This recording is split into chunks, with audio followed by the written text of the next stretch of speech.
묵상의 주제가 피투성이, 우리가 흔히 핏덩이 그럽니다. 핏덩이, 갓 태어난 어린 생명을 우리가 핏덩이라고 하는데 6절 말씀입니다. 6절 말씀을 함께 읽습니다. 내가 내 곁으로 지나갈 때에 네가 피투성이가 되어 발짓하는 것을 보고 네게 이르기를 너는 피투성이라도 할라. 다시 이르기를 너는 피투성이라도 할라.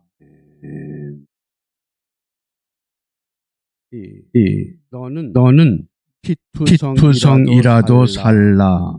두 번씩 반복해서 말씀하는 까닭은 강조하는 겁니다. 피투성이가 태어나서 과연 그대로 두면 생존이 불가능합니다. 그런데 왜 하나님은 이 핏덩이를 피투성이를 한문자로 혈궤 이렇게 이야기합니다. 저도 아침에 처음으로 이 혈궤라는 단어를 찾아봤는데 피혈자의 덩어리 궤자입니다. 핏덩어리, 피투성이 이런 뜻입니다. 에스겔 15장에서는 열매 없는 포도나무와 같은 예루살렘이 멸망할 것을 예언하셨습니다. 에스겔 48장 중에서 15장은 8절밖에 없는 가장 짧은 본문입니다. 반면에 에스겔 16장은 63절까지 있는 에스겔서에서 가장 긴 장입니다. 왜 하나님께서 이렇게 긴 장을 우리에게 허락하셨는가? 그 이유가 무엇인가? 그래서 15장의 말씀은 예루살렘의 멸망이란 결과를 말씀하셨지만 16장에서는 예루살렘이 멸망하는 원인에 대한 말씀입니다. 왜 멸망하는가? 하나님께서 하나님의 백성들과 혼인 계약을 맺습니다. 그 혼인 계약을 맺고 그 신부가 정결한 삶을, 정결한 신앙을 유지하지 않습니다.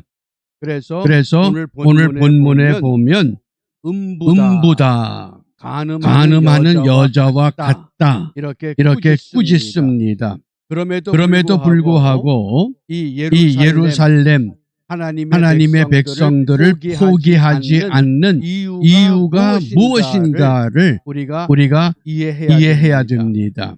왜 나 같은 죄인을 포기하지 않고 끝까지 추적하고 붙잡아 주시는가? 그 이유가 뭘까요? 그게 하나님의 사랑입니다. 그 사랑을 하나님의 절대적 사랑 이렇게 표현합니다. 하나님의 절대적 사랑 때문에 우리를 포기를 하질 않습니다.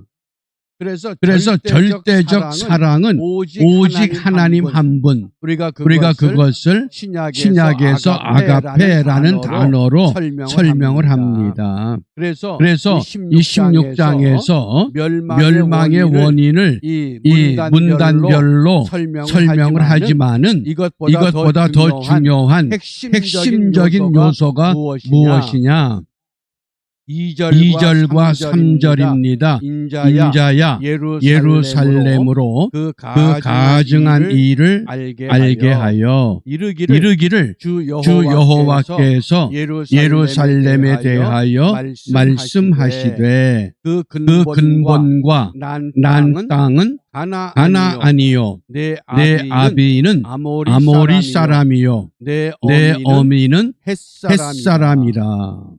이 말씀을 보면 하나님의 백성들의 근본과 난 땅은 가나안이요 또 아비는 아모리 사람이요 어미는 헷 사람이다. 어떤 의미입니까? 애굽에서 이끌어내어 가나안 땅에 정착하여 새로운 민족, 새로운 사람, 새로운 나라 이것을 기대했는데 하나님이 기대하는 것을 부응하지 않고 주위 환경에 따라서 더불어 살아가는 요즘 우리 한국으로 말하면 우리 민족끼리 어휘는 상당히 좋은 것 같은데 그 내용은 전혀 잘못된 것이라고 하는 말씀입니다. 너희들은 가나안 사람이 아니야. 아모리 사람이 아니야. 헷 사람이 아니야. 어떤 사람? 하나님이 뽑아내서 새로 시작하는 하나님의 거룩한 백성. 그런데 자꾸 가증한 일을 전개시킵니다. 그 가증한 일이 무엇인가요? 우상을 숭배하는 겁니다. 왜 우상을 숭배할까요? 하나님의 백성들이 우상만 숭배한 거 아닙니다. 안식일도 지켰고 절기를 지킵니다. 그런데 왜 우상을 섬기느냐? 하나님이 원하는 것을 따라가는 것이 아니라 우상을 섬기는 목적은 내 욕망을 빨리 채우기 위한 것입니다. 그게 우상이 돼버린 겁니다. 하나님은 하나님대로 따르지만은 이 땅에 살면서 세속적인 욕망을 빨리 채워보고자 하는 그것이 결국 우상을 숭배하게 만들었습니다. 그래서 하나님은 이러한 백성들의 모습을 일컬어서 35절에 그러므로 너 음부야. 음부가 누굽니까? 신랑을 포기하고 다른 신랑을 찾는 가나안 족속, 아모리 족속, 헷 족속 그들이 섬기는 신을 찾는 것 그것이 음보라는 겁니다. 그래서 여호와의 말을 들을지어다. 하나님의 말씀을 들으라는 겁니다. 그러니까 하나님 말씀 중심이 아니라 그것은 듣고 준행하는 것 같지만은 곁가지를 쳤습니다. 가나안 족속들이 섬기는 우상이 그 우상을 섬김으로 현실에 만족하고 현실에서 부귀영화를 누리는 그것이 지름길이라고 생각한 겁니다. 그래서 우상을 섬긴 겁니다. 요즘으로 말하면 무당의 점집 앞에 이런 글귀가 써 있답니다. 예수 믿는 사람 환영합니다. 복채는 받질 않습니다. 왜 복채를 받지 않느냐? 예수 믿는 사람들은 복채보다 더 많은 감사 헌금을 한다는 겁니다. 그래서 무당들이 가장 좋아하는 사람들이 교회 다니는 사람들이라고 합니다. 오늘 그 현상이 이미 가나안 땅에서 하나님의 백성들을 통해서 펼쳐졌던 사건입니다. 하나님을 믿습니다. 하나님 부정하는 거 아닙니다. 그런데 가나안 땅에 살면서 가나안 땅에서 누려야 할 것들, 이 세상의 욕망, 이 세상의 가치, 이 세상의 부귀 영화, 만사 형통 이런 것들이 더 눈에 빨리 들어온 겁니다. 이런 것들은 우상이 해결해 주는구나. 하나님은 장차 먼 내 일을 해결해 주시고 왜? 430년 만에 애굽 땅에서 나왔기 때문에 이제 빨리 문제를 해결하는 것. 그래서 우상을 잡을 수밖에 없다고 백성들이 착각을 일으켰습니다. 그런데 우리 하나님은 절대적 사랑의 하나님이십니다. 이들을 이대로 두어서는 안 되겠구나. 왜? 그대로 두면 또 430년, 4300년도 그대로 갈 수밖에 없습니다. 그러므로 오늘 60절 말씀에 보면 하나님의 백성들을 사랑하는 근거를 하나님이 제시합니다. 그러나 내가 너의 어렸을 때에 너와 세운 언약을 기억하고 너와 영원한 언약을 세우리라. 그 옛날 아브라함과 맺었던 그 언약을 기억하면서 이제 영원한 언약을 세워야 되겠다. 그 영원한 언약의 핵심이 신약에 와서 예언된 메시아 예수 그리스도께서 이 땅에 사람의 몸으로 오실 것을 약속하시고 다시 한번 깨우쳐 주신 말씀입니다. 영원한 언약, 이것을 세워야 되겠다. 왜? 하나님의 백성일지라도 하나님과의 언약의 관계를 바르게 지키지 못하기 때문에 우리도 마찬가지입니다. 예수 믿지만은 예수 믿는 믿음이 하나님과의 올바른 관계를 계속해서 유지하지 못하고 있습니다. 그것을 어떻게 유지시켜 가느냐? 영원한 언약. 그래서 그 영원한 언약의 핵심이 무엇입니까? 63절입니다. 63절. 여기 핵심이 있습니다. 함께 읽습니다. 이는 내가 내 모든 행한 일을 무엇한 후에? 용서한 후에. 이게 영원한 언약의 핵심입니다. 용서하겠다. 내가 용서를 빌어서 용서가 된 것이 아니라 내가 용서를 빌기 전에 먼저 용서하시겠다고 말씀합니다. 너로 기억하고 놀라고 부끄러워서 다시는 입을 열지 못하게 하려 함이니라. 나 주 여호와의 말이니라. 용서하겠다. 우리가 이런 은혜 가운데 오늘 새 날을 또 시작합니다. 우리 오래전에 야베스의 기도라는 책을 읽었죠. 그 책의 저자가 미국 남침예교회 브리스 윌킨슨 목사입니다. 이 목사님이 이 책을 왜 쓰게 됐느냐? 그 책을 쓰게 된 동기가 흥미롭습니다. 25년 동안 성경 공부 모임을 위한 교재를 위한 대표로 사역을 하다가 갑자기 모함에 휩싸여서 대표직을 내려놓습니다. 전부 잘못된 모함입니다.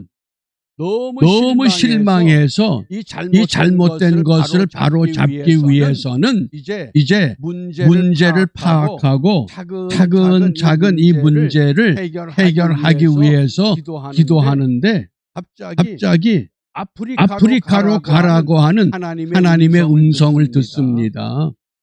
미국 땅에서 벌어진 문제를 미국에서 해결해야 되겠는데 하나님은 엉뚱하게 자꾸 아프리카로 가라고 하십니다.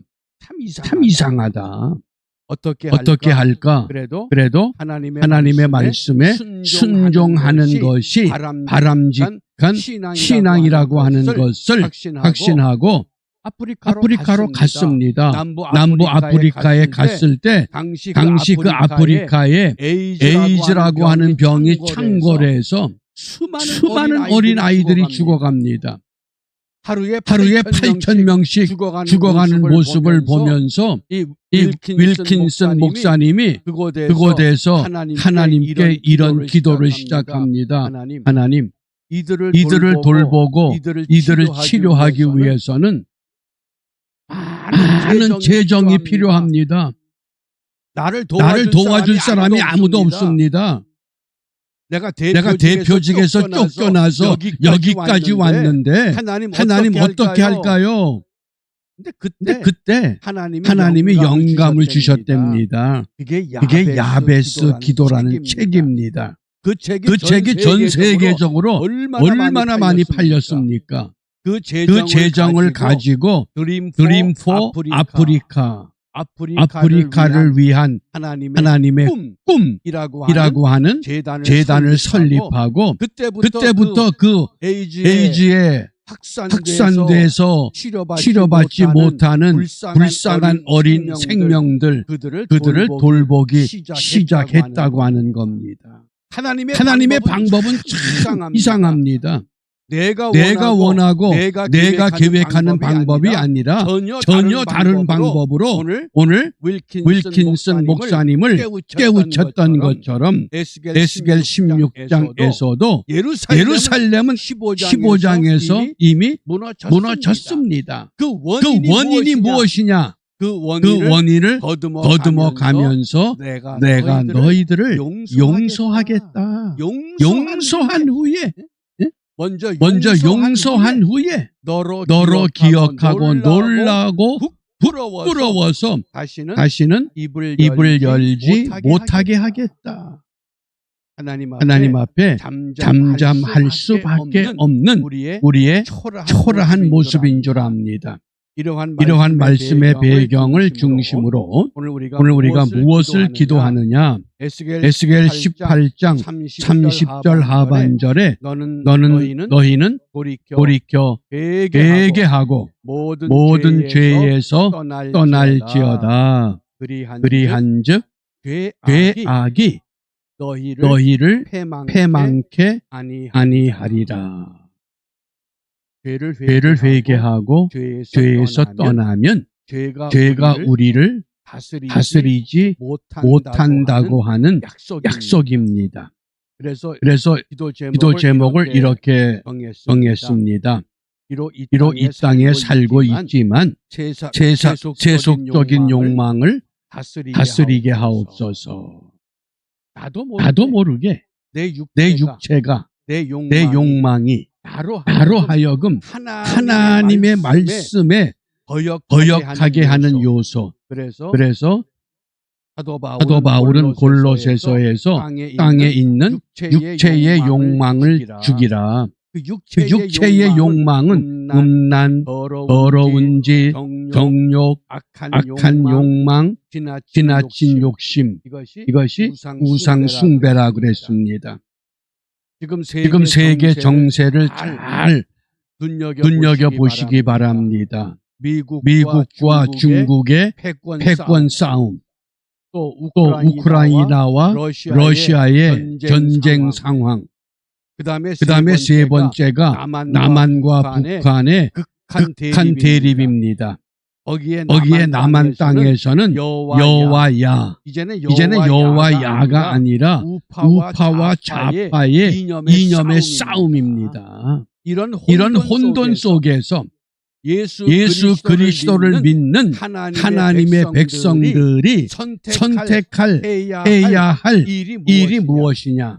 세속적인 욕망, 이거 버리지 않으면 하나님은 더 무서운 징계로 이 욕망을 버리도록 예루살렘을 다루었던 것처럼 우리를 그렇게 다룰 수도 있다고 하는 교훈입니다. 이런 엄청난 진노 앞에서 이런 진노를 경험하고 깨닫는 것이 아니라 진노가 오기 전에, 징계가 오기 전에 미리 깨닫고 하나님 앞에 나아가는 복된 하루가 될 수 있기를 기도하겠습니다. 기도합니다. 은혜로우신 아버지 하나님, 사방 주위를 둘러본들 절벽과 같고 암흑과 같습니다.